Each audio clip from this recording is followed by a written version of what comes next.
उमेदवारीवरून सध्या आता रणकंदन सुरू आहे. नेमका उमेदवार कोण हे अद्यापही ठरलेलं नाहीये आणि अशातच बैठकांचा धडाका सुरू आहे. काय सांगा?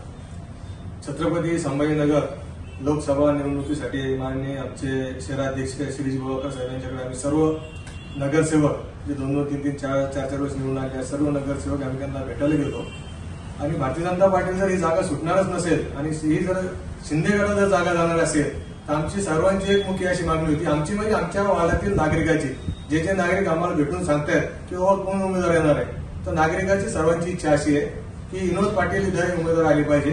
शिंदे गटाकडून जरी उमेदवार देणार असेल तर विनोद पाटीलला दिली गेली पाहिजे. जे काही नाव चर्चेत चालू आहे हे नाव निवडून येण्यासारखं नाहीये. त्याच्यामुळं ह्या शहरामध्ये मागची 20-25 वर्ष आमचे असेच खराब झालेत.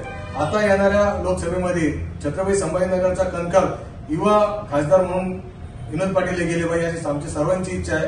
आणि सर्व जाती धर्माला सोबत घेऊन सर्वच मतदान घेणारा एकमेव कॅन्डिडेट जर कोणी असं शिंदे गटाकडे तर ते विनोद पाटील आमच्या समोर दिसत आहे आणि सर्व नगरसेवक पदाधिकारी भारतीय जनता पार्टीने ते मन लावून काम करतील. नसता आम्हाला दुसरा कोणी उमेदवार आला तर आम्हाला विचार करावा लागेल आणि आमच्या शहराध्यक्षांना सुद्धा आम्ही भावना कळवली आणि ही भावना माननीय शहराध्यक्ष वरिष्ठांना कळविणार आहे. त्याच्यानंतर आम्ही निर्णय घेणार आहे काय करायचं काय.